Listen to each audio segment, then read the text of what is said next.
Okay, so next week I'm going to be out of town. So, however, the lectures will go on as usual. Please a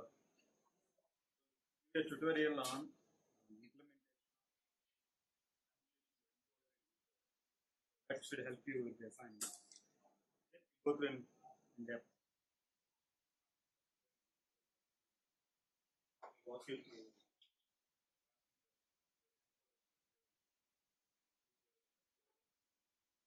At the same time, I also suggest that you read the section on putting of convolutional codes in Progress. They have a nice section on probability of error. Really interesting to know. If you understand that, you understood many others. Okay? Probability of error calculation for a convolutional code. Also, try to understand the so-called first event error probably corresponding to the first error event corresponding to the minimum distance path. Well, there is an all zero error event, and then there is the error event corresponding to the minimum distance path in the trellis. Okay, and the difference between these two paths give you some metric difference gives you the accumulated equidistant distance metric, and also and that governs pretty much the probability of error. Try to understand that. Because when you understand that, and in fact, you can understand the subsequent discussions and criteria for transmit diversity systems. Go through that once again. But you do read this in the context of conventional AWS channels, decoding of convention. He will help you with 2 lectures, and you can do your own reading. Perhaps in the second lecture, you can bring your laptops, take the code given by him. I think it has to be extended to soft-Bayesian decoding, which involves modification of the branch metric inside the decoder. You can figure it out. Okay? Then you will implement it for antenna switching system. So by the time I return back, that is on following Monday, I expect you to have completed the entire simulation exercise. That's about a month of.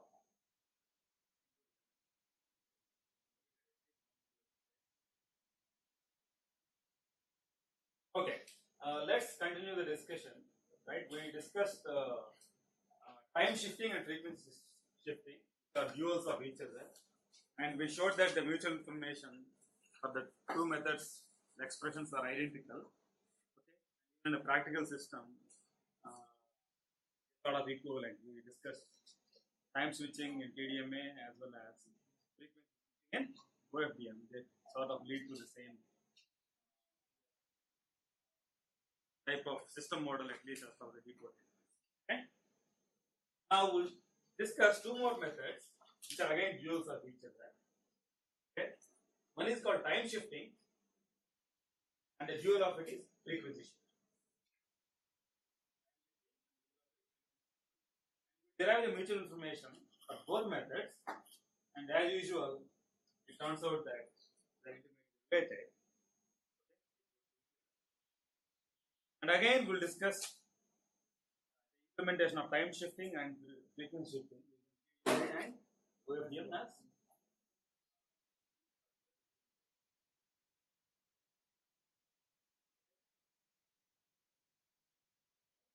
So let's write the system model for time switching for 2 antenna case.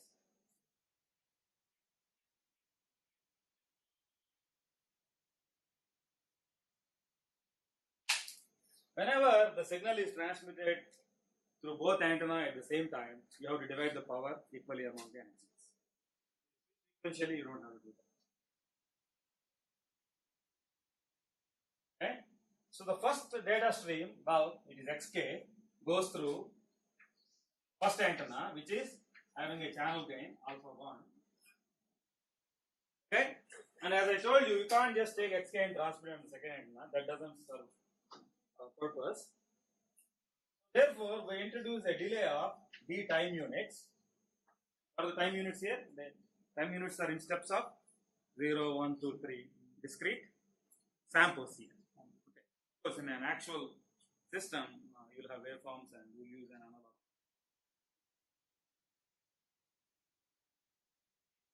Goes through alpha 2,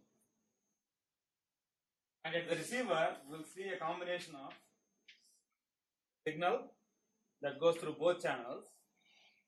Then, as usual, we'll have AWGNs. Have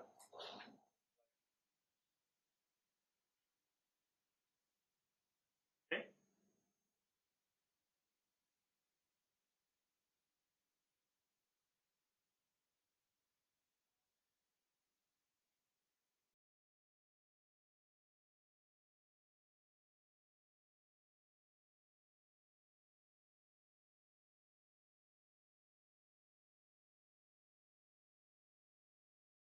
Okay, so now what is the system model here? XK is transmitted through some channel. What is the equivalent channel? Well, it was a constant channel to start with. Now we have transformed this constant channel into something else. So the input output system model can be written as phi k is equal to the input alphabets xk by root 2. Well, I'm going to generalize this to a number of antennas as usual. We'll show it for one antenna case, two antenna case, and generalize it for the multiple antenna system. And xk goes through an impulse response. Okay, it goes through an impulse response. As you can see, the impulse response it is an FIR model. It's a finite impulse response model because xk goes through directly and then with a channel gain alpha 1, and xk goes through a delay with a channel gain alpha 2, which is an FIR system, and they are added up at the receiver. The channel acts as an FIR filter. Well, here by channel we mean starting from here till here. Although the original channel is alpha 1 and alpha 2, the equivalent channel from the receiver point of view becomes FIR. Okay? Therefore, it can be written as alpha I. So it's a convolution. FIR system is writing an FIR system. It's a convolution between data and the channel. So I'll write it as alpha I x of k minus I plus 1. Okay.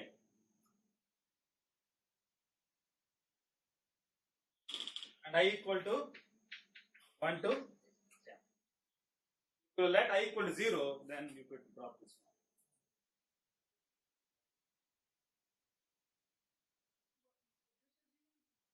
But each antenna is getting m units of delay. Mth antenna is ith antenna is seeing I units of delay. Right. We'll write the block diagram for the general. Yes. Okay. And there is PK, which is additive white Gaussian noise. Okay. In pictorial form, the channel is alpha 1, alpha 2 for the two antenna case. If I take the delay for alpha 1, there is no delay for the first antenna. So the delay here is 1 unit D. Well, I can call it D units of delay. It need not be 1, it could be 2 units also, right? The minimum required is 1, and the maximum could be, well, you can have 2 units also, right? But we will discuss the implications of increased delay. That means the receiver has to estimate the impulse response over an increased window of time. Convolution would change. Right.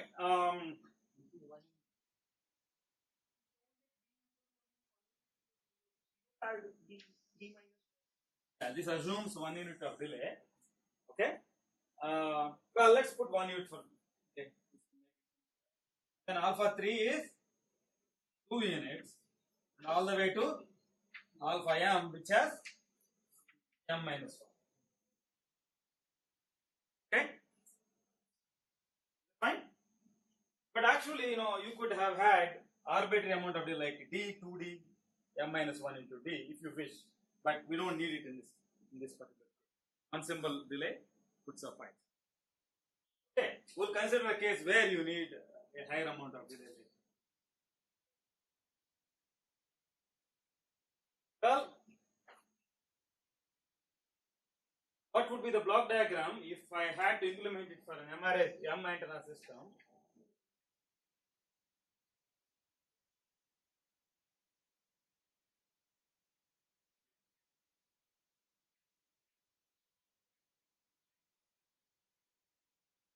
Well, this delay I would call it a single delay, which is 1 unit.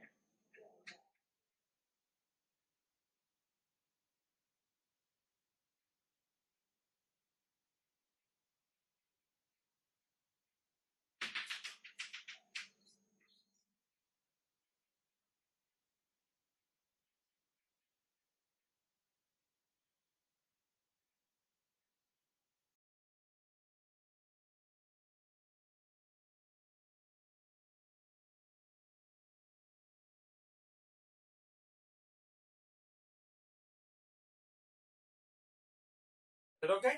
Now we can see the FIR structure more clearly. Right? This is the root M. Okay? We need root M to normalize the total transmit power equally. So these for MRI case. So we just started with 2 antenna case and then we are generalizing. Equation corresponds to this. And it corresponds to this if M is equal to 2. This is impulse response for. You can see the FIR structure right there. This is called time shifting. Also, it is called popularly known as delayed diversity.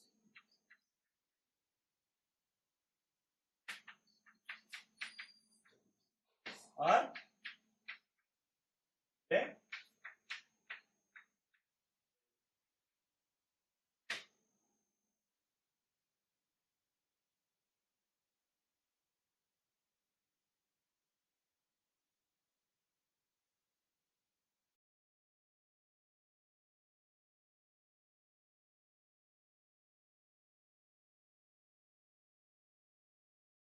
Now we'll look at the optimum mutual information for this type of system.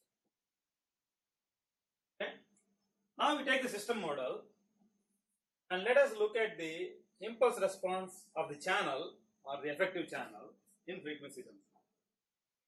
I have just drawn the shape for the time response and I will write now the Fourier transform of this channel, Fourier transform of the impulse response of the associated channel, that is equal to 1 over square root of m. Well, I am observing this factor into the channel, right, and leaving xk as it is. Summation.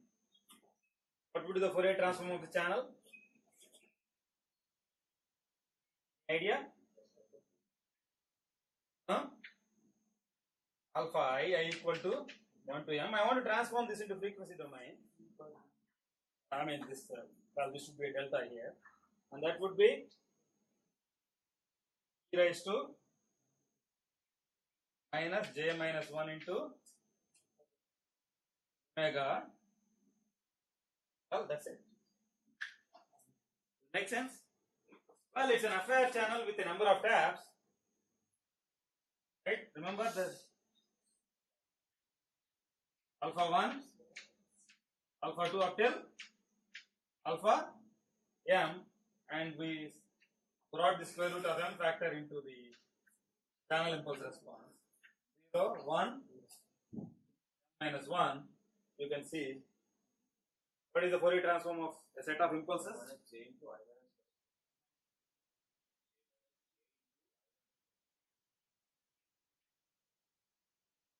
Okay, thank you. Okay, make sense? Okay. Knowing the impulse response in frequency domain makes it really easy for you to calculate the optimum mutual information because we already have an expression for the mutual information of its frequency selective channel. We have an expression for the mutual information for an arbitrary frequency selective channel. So now calculate the mutual information between xk and yk for this channel. Okay.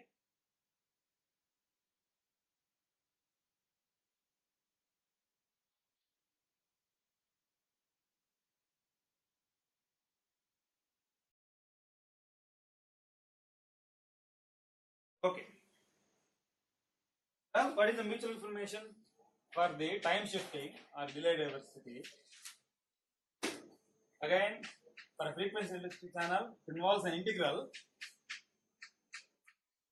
for omega log of 1 plus some SNR. That SNR is h of omega absolute value square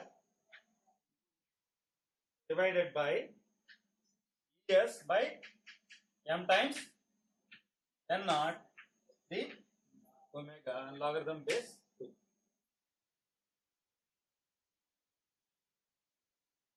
That we have done in the previous lecture, and also we have derived the same expression for an MMSC DFE for last semester, which again gives you the MMSC DFE, the mutual information of an MMSC DFE receiver is also this, which attains capacity. That means you can use this transmission, and at the receiver you can use an MMSC DFE receiver, and you use suitable channel coding at the transmitter and receiver. But the only difference with OFDM is that the MMSC DFE receiver for a delay diversity scheme employing TDMA, you attain all the diversity as output of the equalizer itself. That is sort of tries to coherently combine the energy from all these tabs so that it gets closer to what is called a matched filter mount, which coherently combines the channel gain. That is, you want to get the sum of squares benefit at the alpha square plus alpha 2 square and alpha m square benefit at the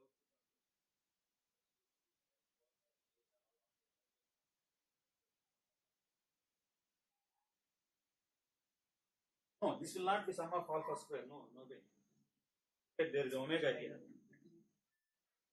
This frequency.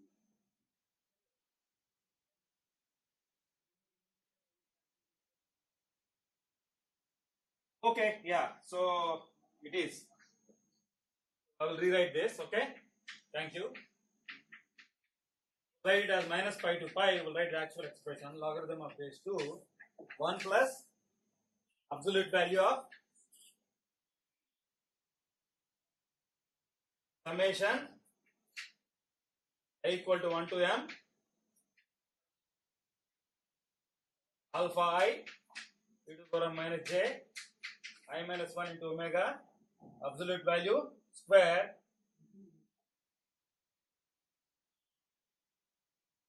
to I'll write the absolute value here into S by n naught. Close the brackets. Close the brackets. Div omega. Board is not efficient. Okay. Mean to say this d omega is supposed to be here. Okay. Don't be intimidated by the complex expression. We'll soon see. We'll reduce it to a form that we can read in an indirect manner. Right now it looks a bit complicated. So if I use TDMA, transmission involves, we'll put it in a bare simplest form, x of k MRA modulation. Okay, we'll not use pulse shaping as yet. Pass it through a frequency selective channel. There are no filters involved here, and the optimum receiver is an MMSC DFE receiver, and at the output of the MMSC DFE receiver, what is the SNR we see? It is something like e raised to, remember? For MMSC DFE, e raised to something like this, and use a channel decoder designed to achieve this capacity, because this block converts the entire frequency selective channel into a single equivalent single tap channel. See, it converts the entire frequency selective channel into an equivalent single tap channel with a given SNR. Okay, and you design the channel code for that SNR. You know that SNR, you send it to the transmitter, and you choose an appropriate modulation coding scheme. And the channel decoder will give you.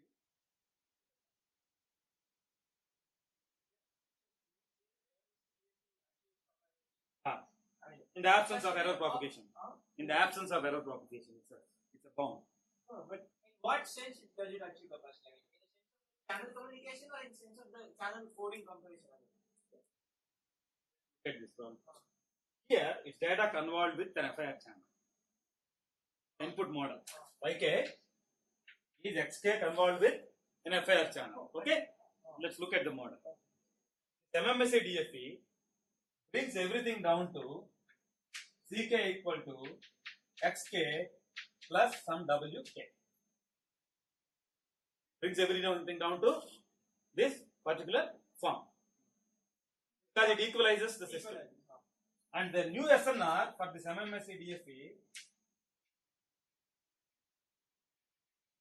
okay, we derived last semester, is equal to e raised to ITS. Well, let's see if it makes sense. Yeah. Yes. Okay.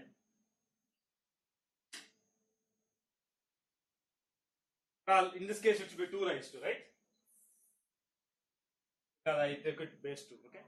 2 raised to, well, in MMSD, if it always comes as 0, but it's okay. 2 raised to, okay? And minus 1 is there. Biased MMSD. Right? We discussed biased and unbiased, and you have this minus 1 as unbiased. Now, what is the mutual information for this system? At this point, I will derive it again. That is the mutual information for MMSC DFE equal to log of base 2 1 plus 2 raised to ITS minus 1. That is equal to, because we already showed that semester, we derived it from a completely different angle. So what does it really mean? What it means is that this converts the entire frequency selective channel into a single tap channel with an effective SNR, that is SNR of MMSC DFE. You can measure that knowing the channel. You can measure that, and then you report this SNR back to the transmitter, and the transmitter allocates modulation and coding at the rate ITS, which is log of 1 plus SNR of MMSC DFE.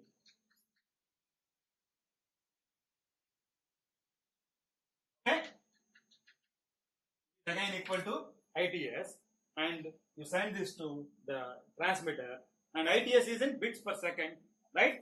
So now you select a suitable modulation and coding rate. How do you select a modulation coding rate? The coding rate is R in a bit interleaved coding modulation system, and modulation size is log of S base, and this should be equal to ITS or I MMSC DFE, under the assumption that DFE has no error propagation. Of course, there will always be some penalties here and there. Okay, so therefore, you have to choose this rate not at equal to, but slightly less than, just a bit less than optimum mutual information, so that there are no outages at the receiver. So, the decoded error probability is always 0. Achieving capacity. In a way, this is the way you achieve capacity using your MMSC DFE. This is the way you achieve capacity for any receiver. In fact, I mean, if you can characterize the mutual information for that particular receiver. And in this case, it turns out that MMSC DFE has become a capacitive achieving structure. Instead of MMSC DFE, had I used an MMSC linear equalizer, which will have its own mutual information, okay, and that mutual information you can easily show that is less than the mutual information of an MMSC DFE receiver. So this mutual information that we are talking about is specific to the receiver that we are employing.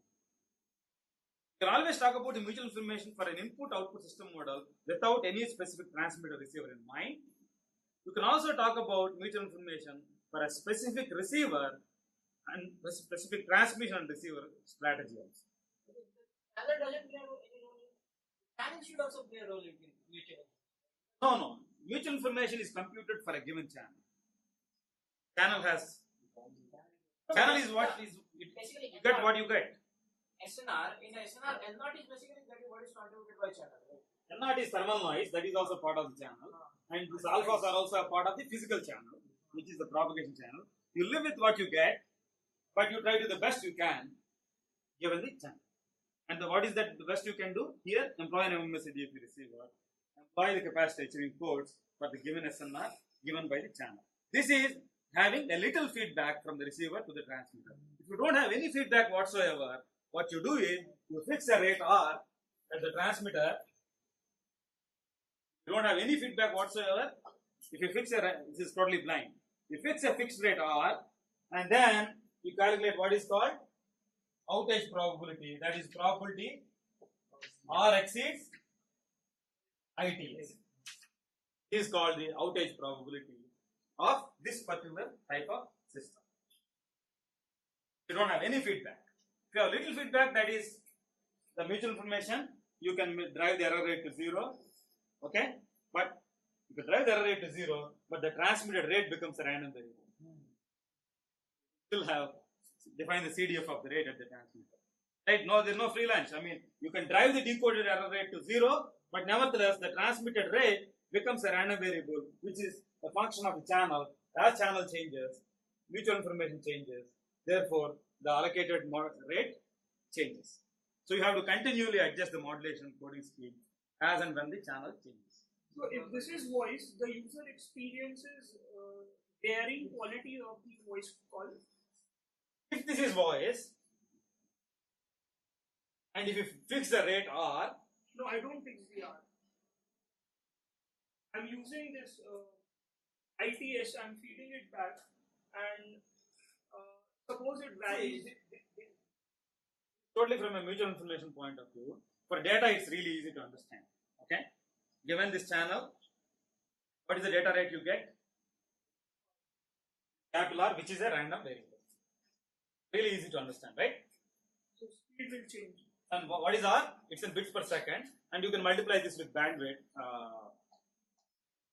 right? To get the throughput. Okay? This is the number of bits per symbol, not second actually. This is the number of bits per symbol. For YKST, right? This is the number of bits per symbol achieved for this system model, for a given link, for a given channel setup, channel condition. Okay? This is the number of bits per symbol. R is the units of bits per symbol. And then you multiply bandwidth. Yeah, you multiply this by bandwidth, you get the throughput, bits per second. Perfect. Bits per second. S S is the constellation size. S is the constellation size or the modulation alpha beta.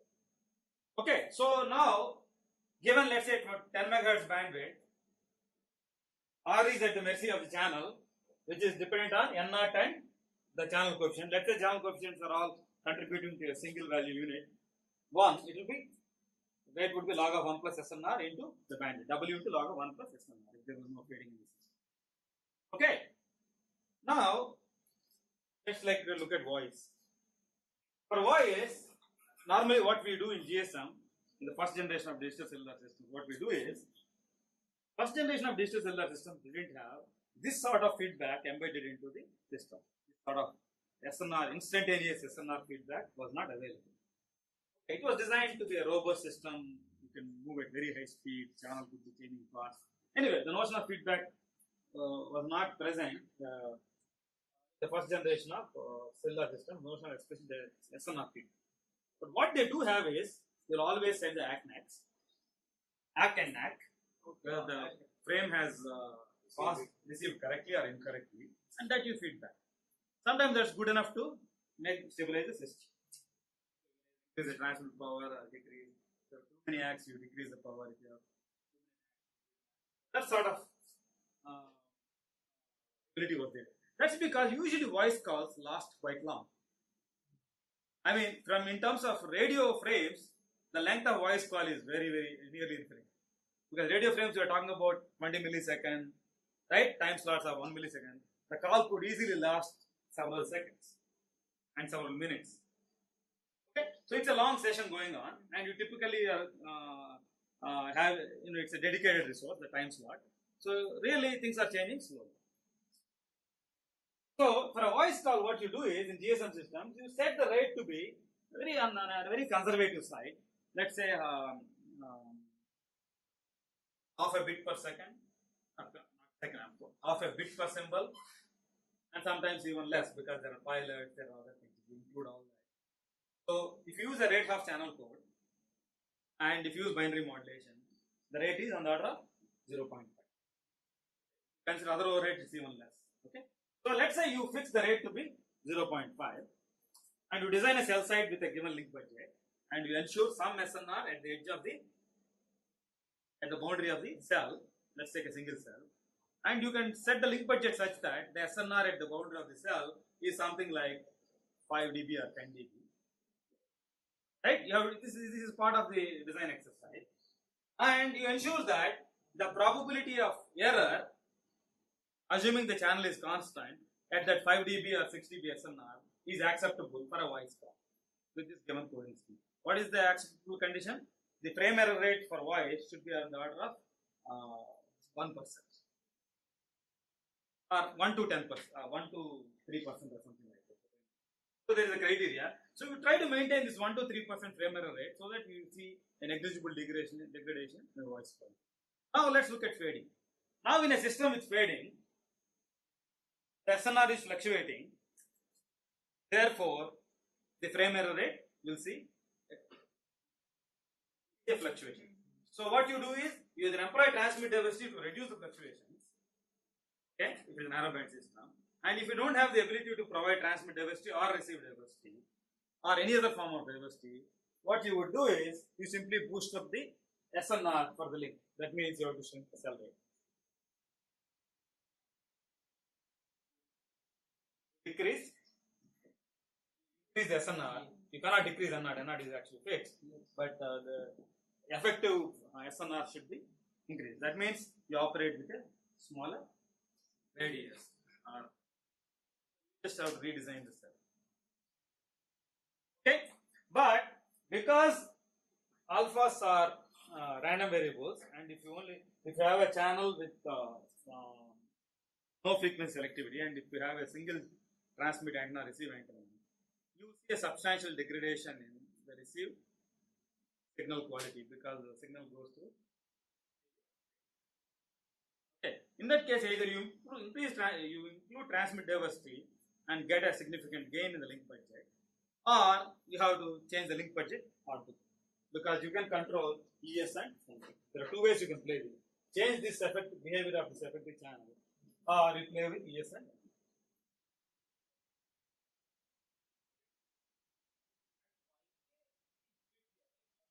okay, is the received signal. Yeah, but it's a bit. There are no bits here. Okay.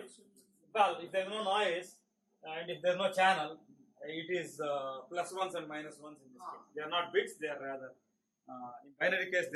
You can view them as bit, but if it is QPSK or MRA TSK, they are complex numbers. They are complex constellations of size. What is the size? Yes here. The complex constellations of size yes, which are coded. It's a coded data, and this is the channel. So YK received is a floating point number. It's the baseband. Okay. So this all capacity achieving is in context of communication, but then there is a capacity achieving in coding also, right? I mean, the way you design the code for XK. Everything is included here.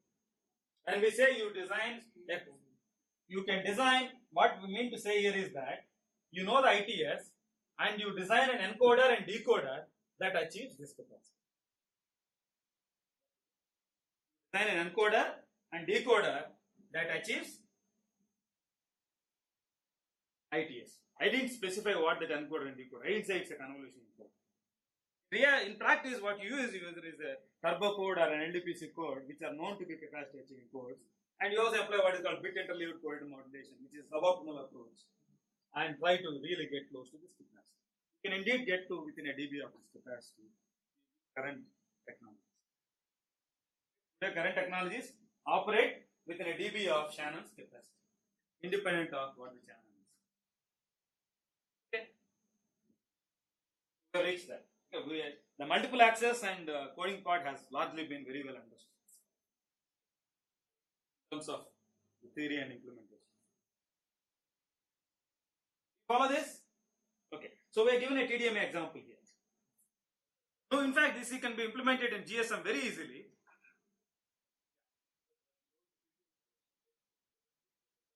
It's not repetition coding. It's, you have to use certain channel coding schemes. What do you mean by repetition? In the GSM, no, the time slots, No. they are divided. That is basically. No, let's keep the GSM discussion. What is the doubt here? Upper bound of upper bound of So well, this is the number of antennas, and if you use two antennas sufficiently spaced apart, then you get second order diversity if the channel is flat. If it is frequency selective, the story would be a little different. You have to come back and revisit it. Flat channel, have m equal 2, you get what is called second order diversity, and typically you don't choose m greater than 4 because the returns are diminishing. Beyond 4, you don't get as much benefit. Diversity order 4, you are already getting close to. Okay. in the sense of probability error, we see it before decoding or after decoding. Probability of error. If you have to calculate probability of error. Yeah. In fact, there's not much meaning in the probability of error from an information theory point of view or even from a system design point of view. We're not really interested in the probability of error before channel decoding. Although we do define a metric called uncoded bit error rate, useful for various studies, but nevertheless, in coded systems, ultimately what matters is the probability of error here. But you may have asked, if the transmitter has assigned a modulation coding scheme which achieves capacity, there shouldn't be any errors here. Well, we do have errors because of several impairments in the way we implement and rewrite systems. Okay? In principle, you should drive the error rate to 0 or negligibly small. If you really have correct amount of feedback, with everything, all else being perfect, you shouldn't have any errors. But in reality, there are so many other impairments that play in the picture, therefore you will have an error rate, which is usually on the order of frame error rate 10% to 5% down the curve. That is the design target. You want to keep the frame error rate to around 10%. Okay? The frame error rate, the design goal for the physical layer is to keep the frame error rate around 10%. Modulations, right? At that time, there are BL graphs now where you pick optimum modulation with respect to BL. Yeah, that is only valid for a system without code. It has no meaning for a coded system. It has no relevance or meaning. But well, it will just teach you how different modulations behave and what is the SNR penalty between different modulations. As far as that, you can understand it. But from a real end-to-end system point of view, it doesn't really have much meaning because you have to put that modulation along with coding and calculate the error rate at output of the. That's what really matters. But as an initial exercise, we start looking at systems without coding, and indeed there are systems that operate without coding, and for those systems, it is a relevant metric. Okay.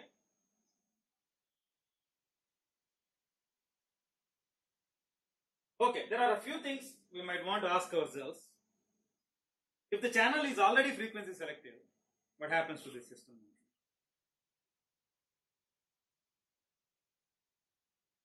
Well, in GSM, we have implemented this so-called delay diversity in practice. This is being implemented. The base stations are operating today.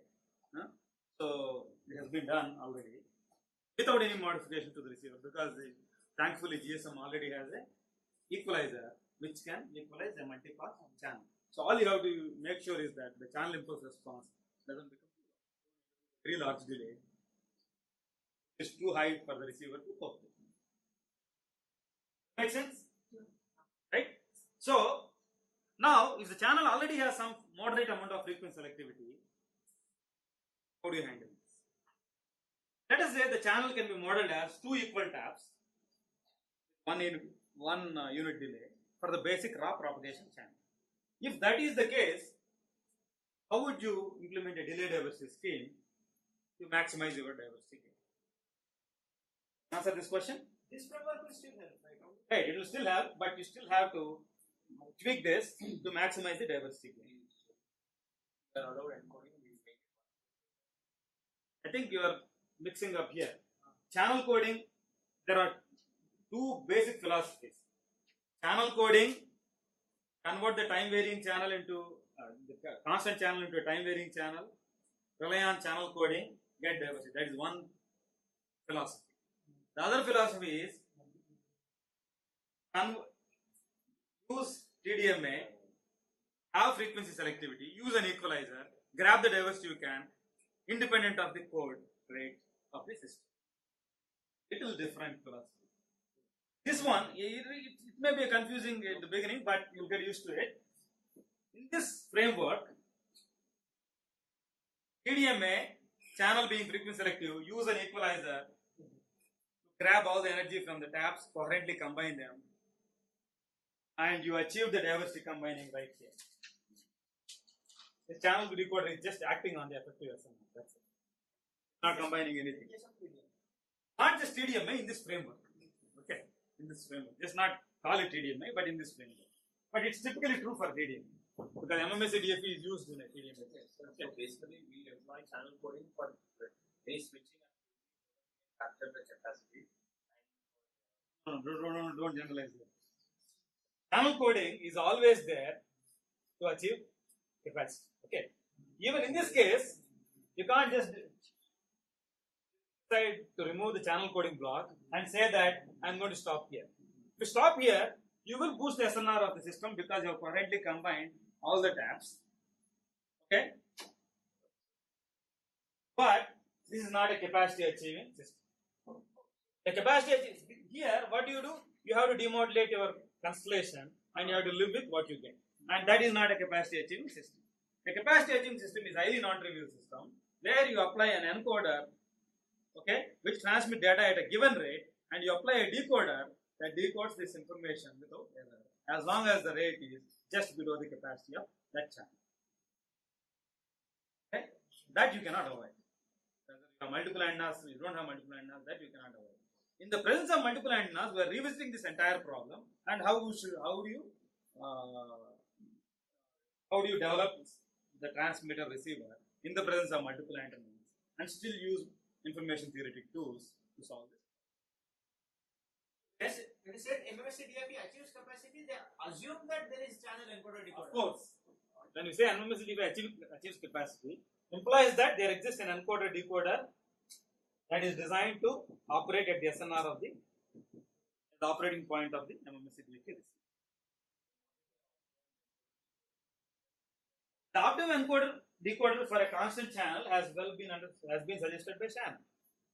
Of course, he used random coding arguments and all, but today the optimum encoder and decoder for this type of a system is available in the form of LDPC and turbo. Okay, if I have to draw the block diagram, I will draw it. It's called bit interleaved code modulation, which is a suboptimal method to achieve capacity. Okay. If it is binary channel, this capacity can be achieved using the turbo code or LDPC code of very, very long. Code length has to be very, very long. So let me erase this first. So you are interested in how do you achieve capacity for this model, right? That we'll see that in a minute. Okay. For this model, we know the SNR of this link. Okay, and log of 1 plus SNR is the rate at which you have to transmit. Log of 1 plus SNR is the rate at which you have to transmit.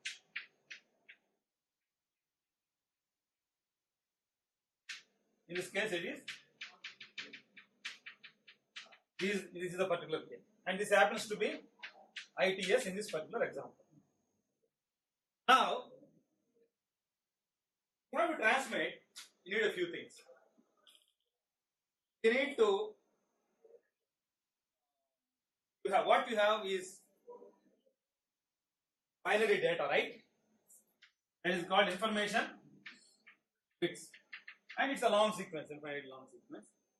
That's what you want to transmit. Or you have a long framework. But what is transmitted, you cannot transmit bits. What is transmitted is generally a waveform.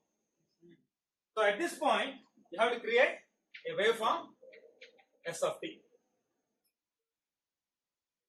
Waveform that we can, it's a baseband waveform, then you can RF upconvert and transmit through an antenna. So you have to reach from here to here.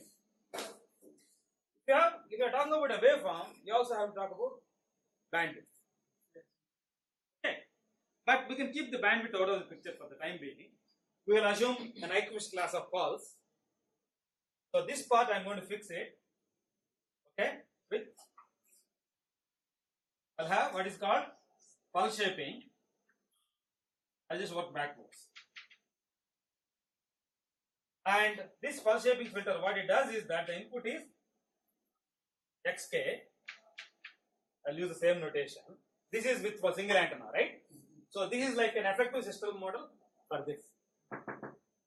Okay. And this pulse shaping filter, what it does is that S of t is equal to xk p of t minus kt, k equal to minus infinity to plus infinity, theoretically. And P is designed to be a Nyquist class of filter pulse without bandwidth expansion.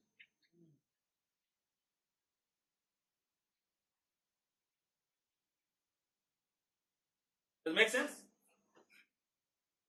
An optimum design for the pulse, assuming channel is non-frequency selective. If frequency selective, then the optimality is lost, but that's okay for the time. So this part is taken care. You're okay. You know how to generate analog wave. Now, this part we have to worry about. You are sending how many bits in every T? The cardinality of xk is S. You are sending log S base 2. S is the cardinality of xk bits in every T seconds. Every T seconds. That is your data rate. Is your data rate from this point on.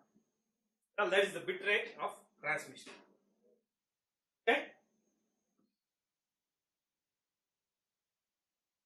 Okay. Now, you know the mutual, the rate at which you want to transmit. Okay? So, without loss of generality, we'll take T out of the picture. Okay.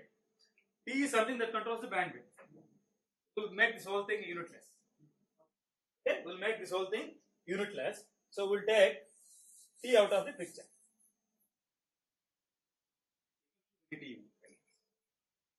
Change the bandwidth changes. And with the log of 1 plus SNR is bits per symbol. It is also independent of T. So now,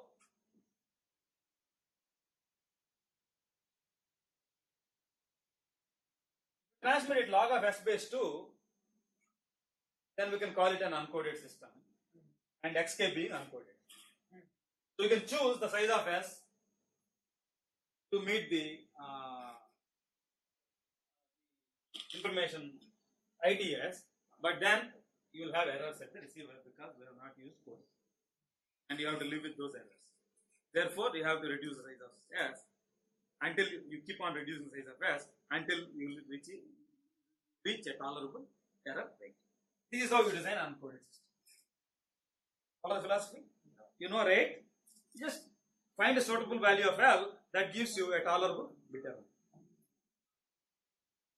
Okay? Assuming no fading whatsoever, because that has all been taken care of. Okay? Okay. This is for sort of like a system without any fading, and then we can easily understand the system with fading by extensions. Now you don't obviously you don't want to do that, right? Because if you do that, you will get a rate which is substantially less than the optimum mutual information because you are not employed code. Okay.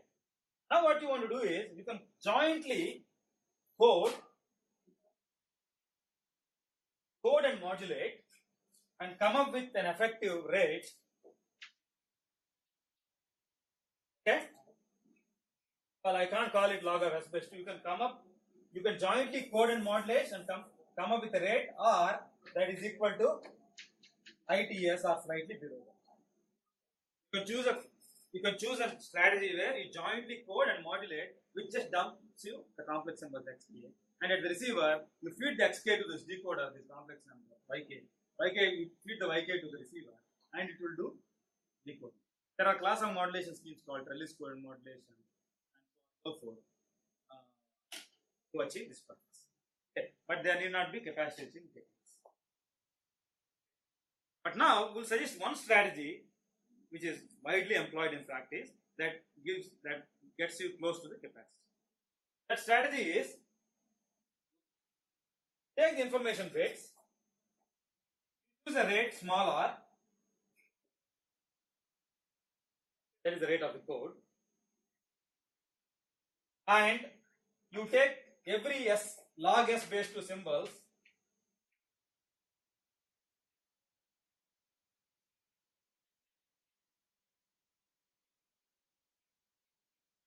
you take group of every logarithm of s base 2 symbols and construct one complex number xk. It's called modulation, and you can choose any modulation you want, like or some other modulation. This is something that you usually adopt. Okay, this is one particular way of designing the system. It's not the way. It's one particular way of designing the system. So you design a code of rate r.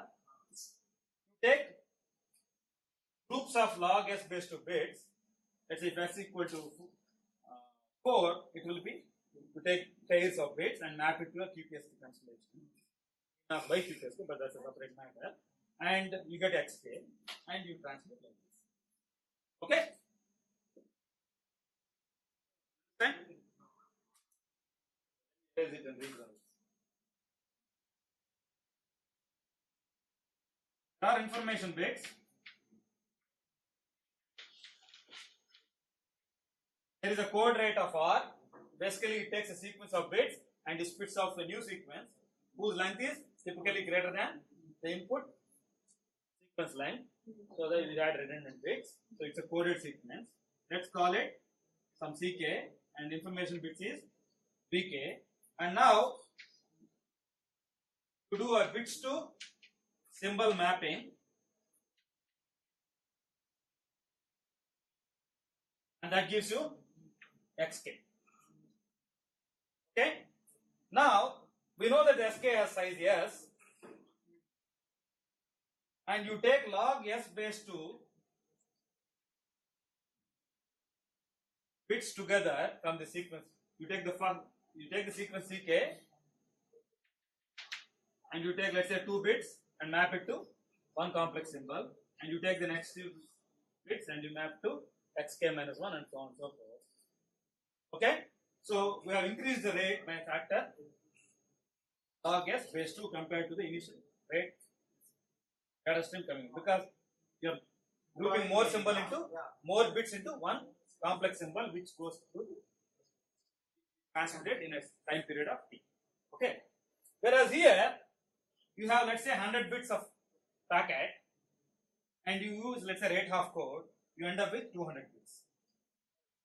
The rate of this is half the number of input bits divided by the number of outputs. Okay?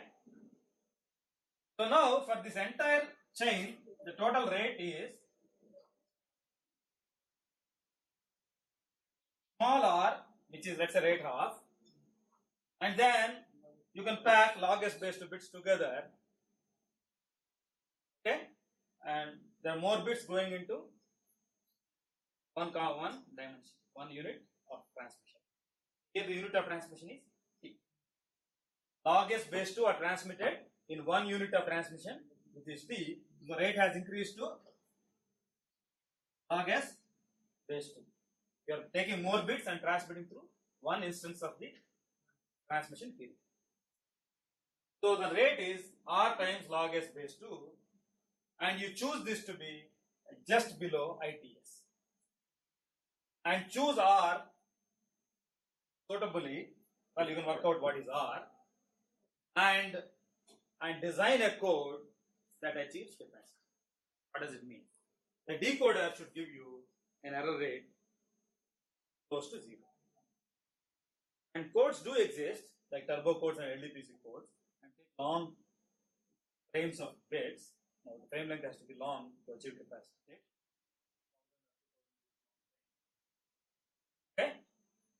and use turbo codes or LDPC codes. Conversion codes are not that great. Code them to achieve best. This channel code is only to reduce error, but the role of the channel code, which is for when you start between frequencies. Actually, there is no such thing as error. Error is just our imagination. You just transmit through a channel. If you send at a rate less than the capacity of channel, there is no error. Yeah, but this I mean, theoretically speaking, but right? In practice, of course, there are always errors. So, what is the question? so here, no, what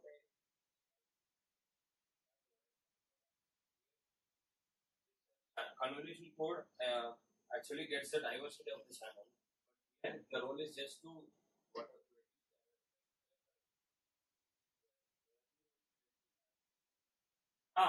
Okay.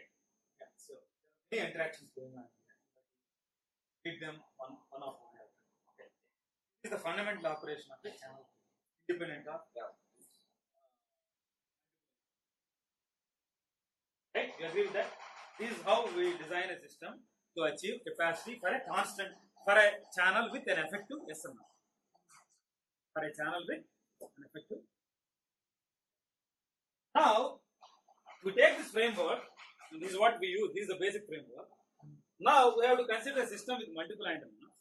Now, we have to come up with strategies on how to provide, and how to increase the rate or how to increase the diversity. Also, when you give diversity benefit, rate also increases. So now you are given the problem of designing a system which employs channel coding. Always does, right? You want to design a system with multiple antennas, a transmitter and receiver strategy. Numerous strategies. And we are only talking about a subset of those strategies. Right? You will come up with a large number of such strategies. Countless. How many strategies? We are talking about optimum vector coding. Fully optimum in terms of visual information. Not exceed that. But we haven't talked about a specific transmitter and receiver design for the optimum vector coding. So we know the fundamental bound on the maximum capacity achievable given there are multiple antennas.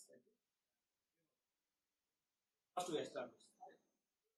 Having established that, now we have to find methods that approach this optimum vector coding very low implementation. Okay. Now we are coming up with a number of strategies. Okay. Each strategy has its own mutual information. Each strategy has its own implementation. And strategies, different strategies are suitable for different multiple access schemes. Now we want to come up with we just want to measure the performance of these. We just want to understand them, that's all. Okay? So let's go back to time switching first. Actually, information theory here talks about two capacities. One capacity is given the information system. Actually, we have to separate. Actually, capacity is something that is reserved for channels with a system with channel state information at the transmitter. That's why we use the word mutual information, receiver specific mutual information. The transmitter does not know the channel.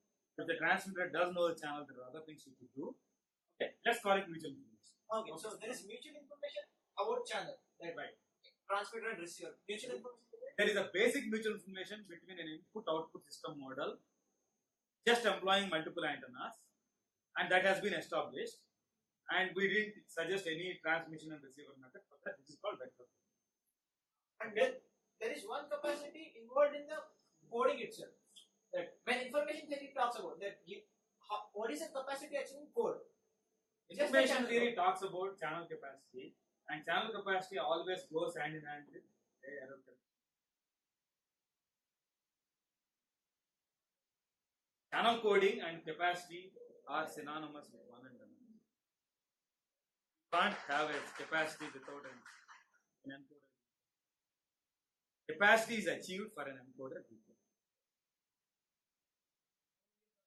Capacity is the capacity offered by one encoder decoder pair for a given channel is what we are discussing. There is no such thing called capacity without encoder and decoder. No meaning for that. Although the notion of mutual information is highly mathematical quantity, you may not care about the encoder decoder. But as engineers, that's what matters to us.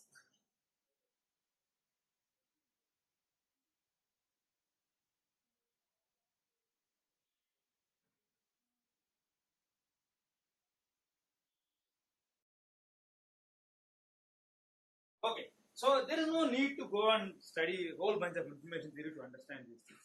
As long as you can understand and appreciate Shannon's coding theorem without even going through the proof, that's okay with me. That's what many people do. I mean, later on, if you're really curious, you can go and figure out. Sometimes Shannon's fundamental theorem has nothing to do with the actual design of codes.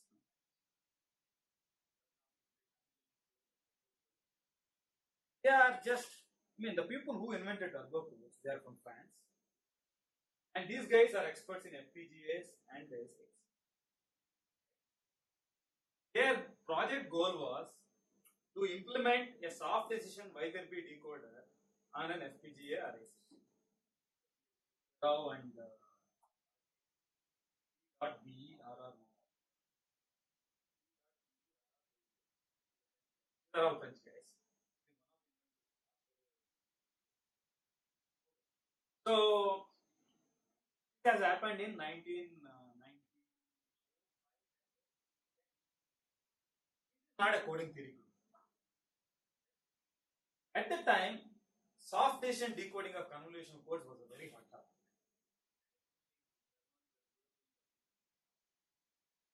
By name Hagenauer.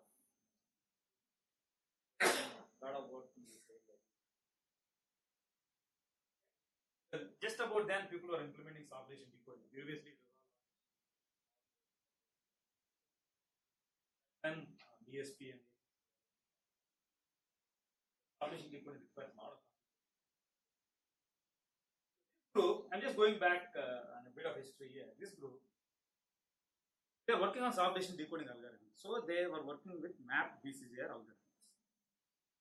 With memory, you can formulate as map sequence distribution.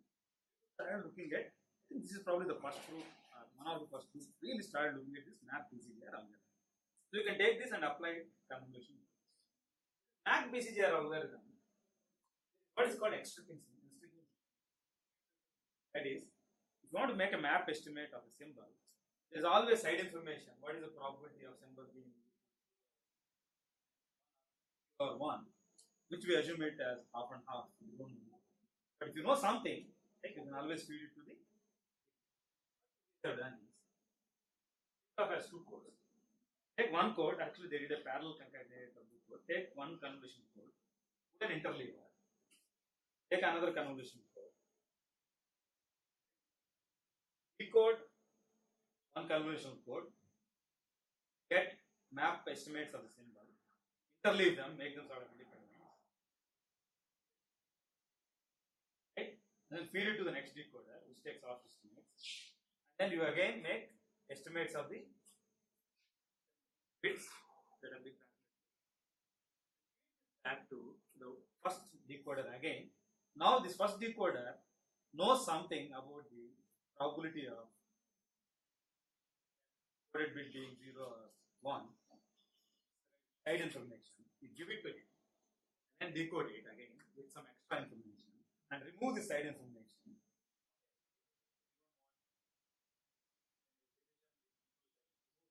Then these guys employed ideas from control theory. Couldn't map BCGR algorithm. They probably had a good idea of that having feedback is good, right? Like a control systems have feedback. So they incorporate the idea of feedback because map algorithm allows for feedback. So they realize that there is something that could be fed back.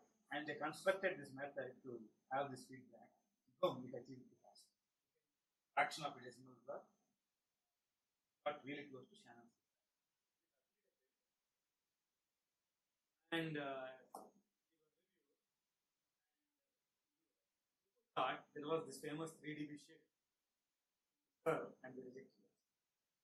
You know this 3dB shift, when you plot an SNR versus Whittle rate, you always have this ambiguity about SNR, whether it is 1 over n naught or 2 over n naught, whatever it is. Yes.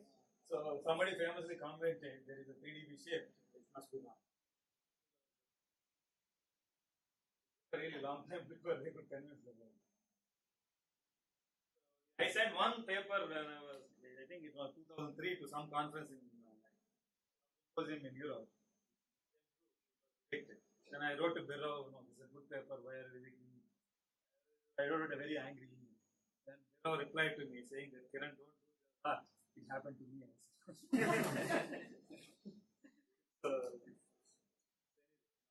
Long story. So, what is this channel capacity? Has it anything to do with channel scoring theory? This is a group of people working on ASICs. Really amazing. And then people later figured out that in Garagar at MIT, he had done a thesis, PhD thesis, called Rodensky Paradigms, of course. It's just that he didn't have enough computational power to really implement his algorithm. And then people have figured out this decoding on graphs and things like that. And it code was also capacitive. Class of course, one are called turbo cores, which are popularly implemented in every mode.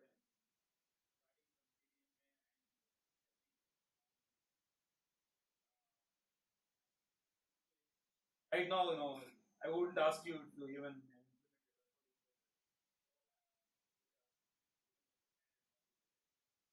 the theory of Algorithmic coding is fairly.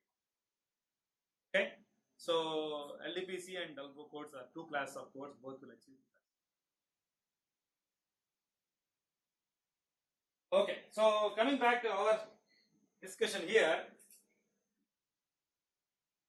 So some people think of as coding theory as a dead field ever since these four guys invented turbo code, because it sparked a lot of activity because people really struggled to implement this. I think I remember by year 2000, I have seen the first implementation of turbo codes in CDM.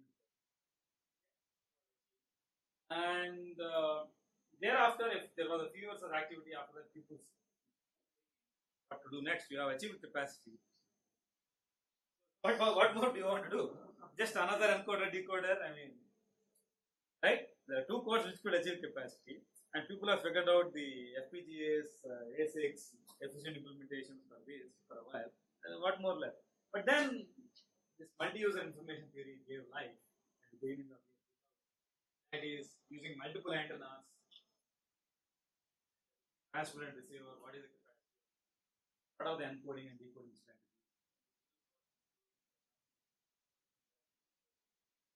And then multi-cell networks.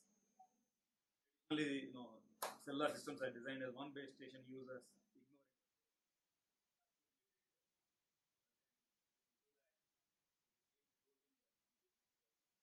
So now we are looking at much more complicated problems. So what is the information theory behind cellular networks? That is still an open. What is the information theory behind? Or should we build cellular networks the way they are? Design a cellular network, you can design a cellular architecture and build a theory of information theory to optimize the capacity of the network. Or should we, in fact, take it as even a more general problem where there are base stations, there are users, there is no controlled architecture.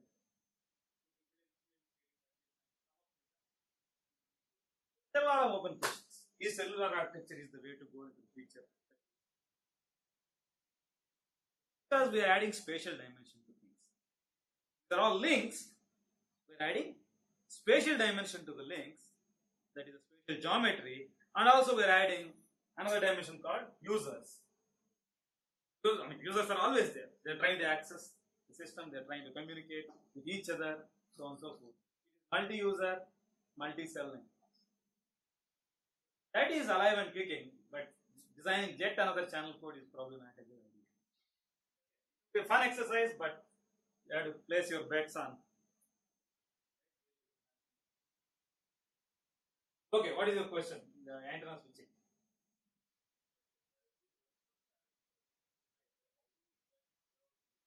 Right, there are two roles for channel coding. Well, broadly speaking, whenever there is an MMSC DFE, all you have to do is calculate the SNR at the output. Just design a channel code for that constant SNR, which is constant for that particular channel realization. When I say constant, conditioned on that channel realization, you design coding. You design a code. That means it involves feedback. If you don't have feedback, always fix the rate hard. Not much you can do, right? You don't have any feedback, fix the rate hard, live with outages. That's clear, right? But then in this class of antenna switching methods, there is no such thing as MMSC. Antenna switching or OFDM, plain vanilla OFDM transmission itself. Each tone goes through a channel, a channel coefficient, and all these tones can be viewed as parallel sub-channels. Now, antenna switching, there are two sub-channels. In OFDM, there are multiple sub-channels.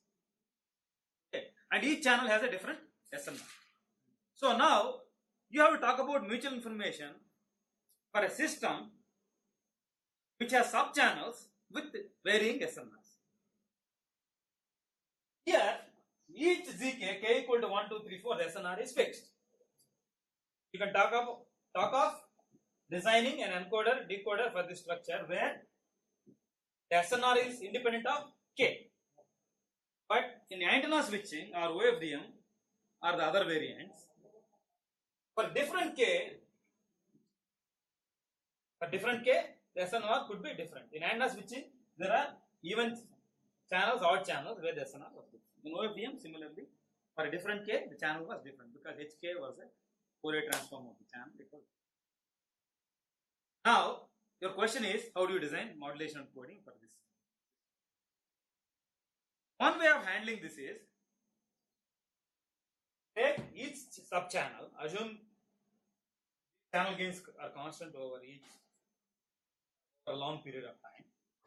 To calculate the rate for each sub-channel, calculate the mutual information for each sub-channel, design a modulation coding for each sub-channel. If you know the rate for each sub-channel, that is, you have to feedback the channel gain, the mutual information for each sub-channel. Okay? And design the modulation coding rate for each sub-channel.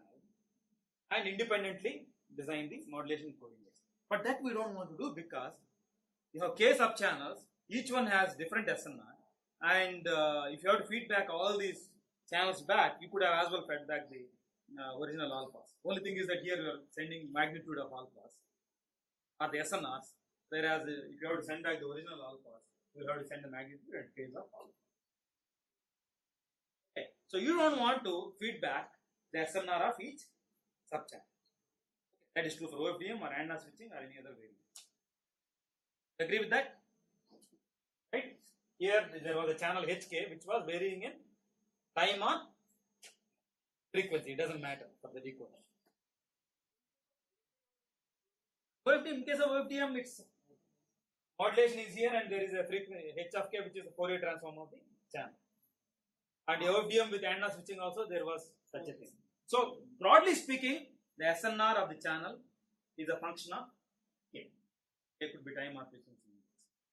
For such a system, would you want to feedback the SNR for each sub-channel and design an independent modulation coding scheme? That's too much to ask. Right? I mean, such a strategy would definitely give you capacity. At least. What we do is, we sum up the mutual information for all the sub-channels, we average them, and design a single modulation and coding scheme to achieve that average channel capacity.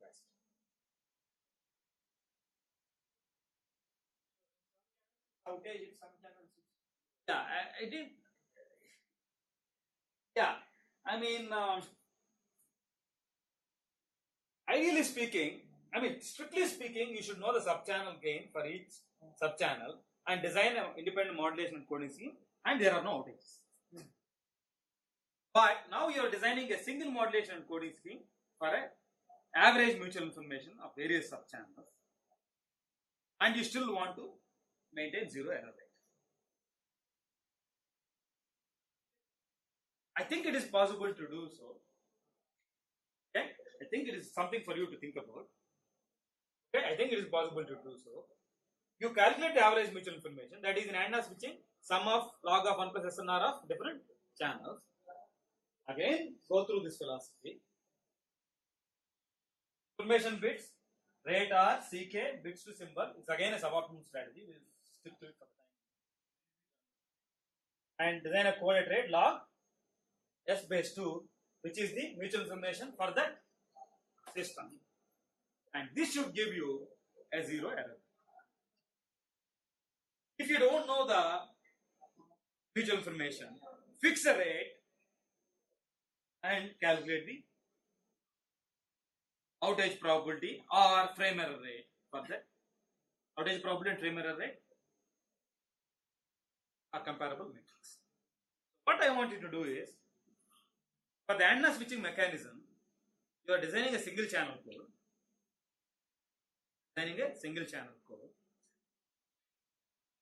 Not designing a channel code for odd and even streams. You are switching between alpha 1 and alpha 2. You are not designing one code for alpha 1 and one code for alpha 2. Possibly design that, but we are not doing it. You have a single channel code for all the subchannels, and you are decoding them. Calculate the frame error rate. Compare that to the outage probability. If you have access to a turbo code, if you can, you just call it search for internet. If you have access to turbo code, implement a turbo code for antenna switching mechanism. Calculate the frame error rate. Compare with the outage probability and see how. You know the turbo codes are capacity codes.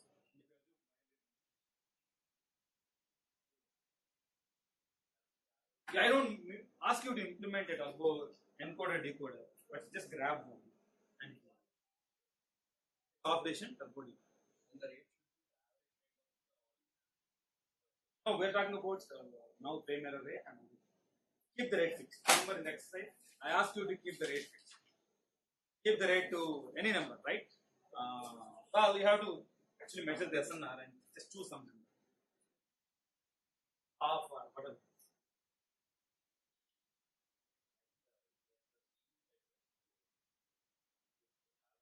Code and read out even. Well, the channel code is what achieves capacity.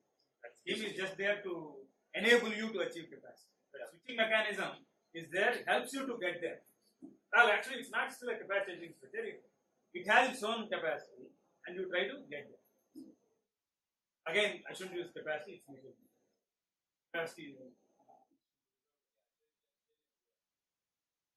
You can still improve on it. You stop using antenna switching something else, and we will discuss one method that can improve upon it. But rather, the scope for improvement should be not so much. That's what I mean. When it is a good scheme, it should already be close to method. MRC is also a good metric. The minus here. You know what I mean? MRC minus here. So forget about frequency of the channels here. Let's get something going here. No, all those things are fine, but don't complicate the system. Don't deal with frequency selective channels in your simulation. Okay, simulation complex. Relatively easier to handle. So what is the time now? Stop here. So don't miss the lectures. Attend listen to what Sage has to say. That should help you to complete your. Okay. Satish, you compressed it too much. Around 1 GB. I saw that it's like 200. I'll upload in Google.